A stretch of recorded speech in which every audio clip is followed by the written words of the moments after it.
Hello मेरे प्यारे बच्चों, कैसे हैं आप लोग। उम्मीद है कि अच्छे होंगे। एक बार फिर से आप सभी का स्वागत है नए और लेटेस्ट वीडियो के साथ अपने चैनल HR4U में। आज हम शुरू से बात करेंगे सिलेबस के बारे में। तो सबसे पहले एक बात मैं अपने पुराने स्टूडेंट्स को बता दूं कि जिन लोगों का मैट्रिक एग्जाम हो चुका है वो क्या करेंगे, इस वीडियो को सारे नए बच्चों तक पहुंचा देंगे जो 24 में परीक्षा देने वाले हैं। उनकी पूरी तैयारी इस चैनल के माध्यम से पूरी हो जाएगी और जितने भी नए बच्चे हैं ना, सबको आप अपडेट कर दोगे कि आप यहाँ स्टार्ट हो चुका है हिंदी व्याकरण और हिंदी बुक, उर्दू कवायद, उर्दू बुक, मैथिली बुक और मैथिली का व्याकरण, सारी चीज़ें जो पढ़ाने वाला हूँ। तो ये एक समझ लो कि ये आपको नोटिफिकेशन देना था कि उर्दू का पूरा चैप्टर आप शुरू होने वाला है। तो सारे बच्चे जुड़ जाएंगे और कमेंट में जितने नए बच्चे बता देंगे कि सर हम नए हैं, 24 में एग्जाम देने वाले, ताकि हमें लगेगा कि नए बच्चे भी हमसे जुड़ते जा रहे हैं।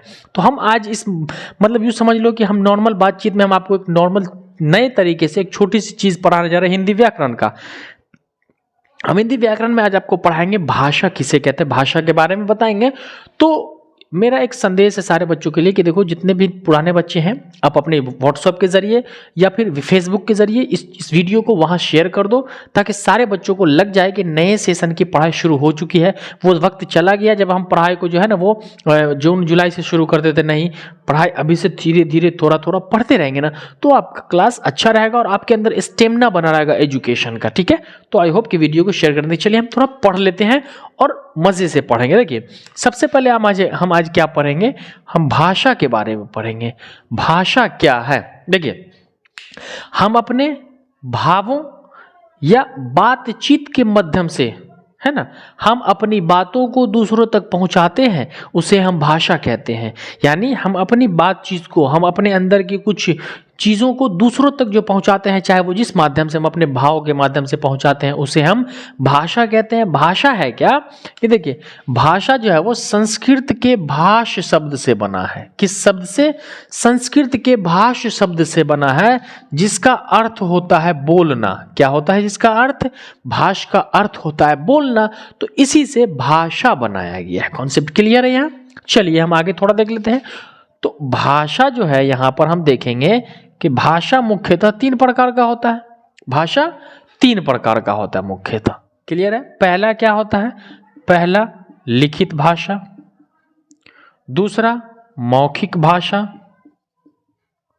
और तीसरा और आखिरी जो होता है वो सांकेतिक भाषा होता है। सांकेतिक भाषा। क्लियर है?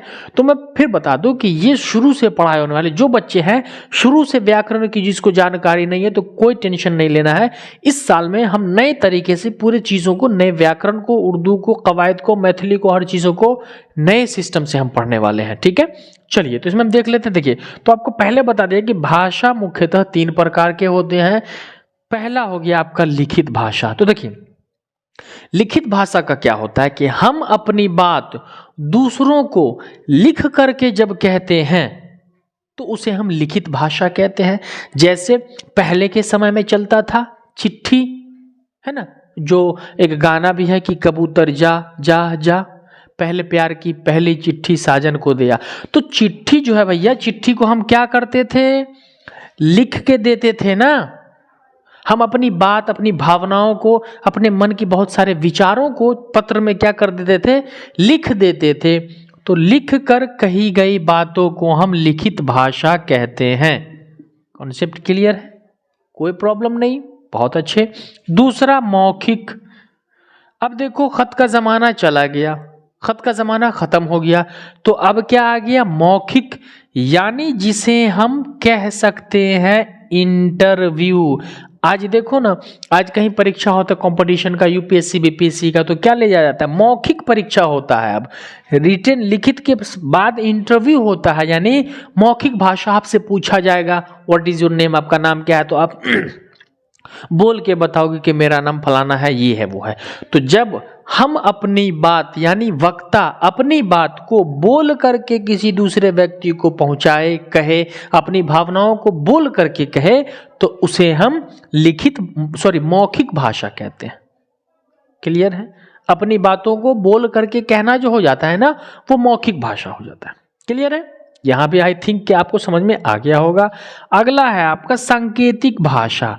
संकेत, संकेत करना, इशारा करना, just like I am indicating you, जैसे कि मैं आपको संकेत कर रहा हूं।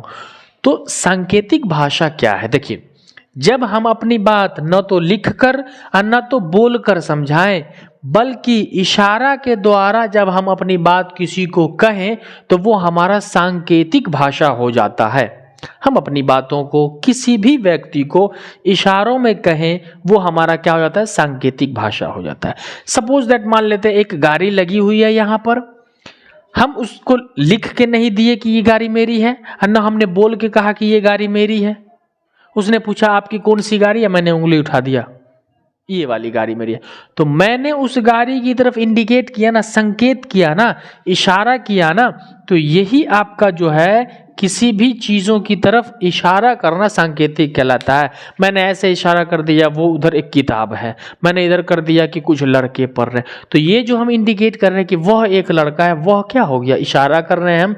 तो यहाँ पर हम अपनी बातों को इशारों में जो समझाते हैं उसे हम सांकेतिक भाषा कहते हैं। जैसे कोई गूंगा व्यक्ति हो, और गूंगा व्यक्ति तो न लिख सकता है, न बोल सकता है, तो वो क्या करेगा? तो वो इशारों में आपको बताएगा, तो हम उसे सांकेतिक भाषा कहते हैं। ये पूरा समझ में आ गया? भाषा संस्कृत के भाष शब्द से बना है। 3 भाषाएं हैं, लिखित, मौखिक, सांकेतिक। पूरा डेफिनेशन मैंने लिखा नहीं है, डेफिनेशन मैंने बता दिया है। डेफिनेशन आपको समझ में आ गया होगा। तो अब आप कॉपी में नोट करेंगे कि लिखित भाषा जो डेफिनेशन मैंने पीछे बता दिया उसको आप लिख लो, मौखिक का बता दिया, सांकेतिक का मैंने बता दिया, इसको आप इस तरीके से देख लोगे। तो इस नए सेशन में 24, 23 और 24 के सेशन में इसको हम बहुत अच्छे से पढ़ने वाले हैं, एकदम शुरू से समझेंगे। और जो चीज़ें आपको समझ में ना आएगी ना, आप कमेंट में लिख दोगे सर मुझे फिर से समझाइए, मैं फिर से समझाऊंगा आपको, बशर्ते कि आपका कमेंट आना चाहिए। Your comment is motivating for me. आपका कमेंट मेरे लिए मोटिवेशन होता है। आपको जो चीज़ जानना है आप कमेंट के माध्यम से हमें बताएंगे, हम आपको हर चीज़ पढ़ाएंगे। और यहाँ पर आपके लैंग्वेज पेपर की पूरी तैयारी कराई जाएगी। तो इस चैनल को आप सब्सक्राइब कर लेंगे, बेल आइकन दबा लेंगे, ताकि वीडियो का नोटिफिकेशन मिलता रहेगा। और हो सके तो ज़्यादा से ज़्यादा अपने व्हाट्सएप में स्टेटस लगा लेंगे, हर ग्रुप में शेयर कर देंगे और सपोर्ट करेंगे कि मेरी एजुकेशन खाली न जाए, हर बच्चों तक पहुंच जाए। तो आई होप कि आपको समझ में आ गया होगा, और वीडियो अच्छा लगा हो तो लाइक और शेयर जरूर कर देंगे। चलिए मिलते हैं हम नए और लेटेस्ट वीडियो के साथ अगले क्लास में, इसी हंसी खुशी और मस्ती के साथ। तब तक के लिए जय हिंद, वंदे मातरम।